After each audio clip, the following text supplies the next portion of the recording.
здание 87-го года, бывший профилакторий. Возьмите планировку по отделениям, бассейн, благоустройство, ограждение. Сразу я смотрю здесь. Смотреть, все инженерные сети коммуникации. Абсолютно, потому что это какого года? 87-го. Нужно будет полноценное запроектировать с реконструкцией, с ремонтом. Одной из целей этого центра является абилитация. Проводка, все поменяется. Все будет меняться. Вентиляция, систему отопления делаете, да? Да, в подвале мы делаем.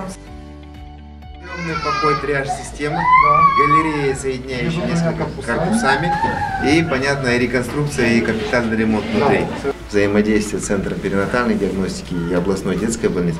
Вот здесь он должен работать как единый слаженный механизм. Комплекс. Желудочно-кишечный тракт 2002 года в первой республике внедрили хирургию новорожденных. На самом деле запрос для детей с нарушением аутического спектра он очень высокий. И поэтому здесь, если будет 100 посещений, и нам нужно создать полноценные условия. Мы хотим расширить полностью модернизацию сделать этого центра. С электричеством все решать, переезжайте. Я говорю, все, следующей неделе они в полном должны держать не надо. В принципе, можем в июне успеть. Второй бассейн для разделения до года, да, и выше. Для расширения что-то нужно? Какие-то ресурсы? Для реабилитационных вещей, ранней реабилитации, конечно, есть вещи, которые бы необходимы.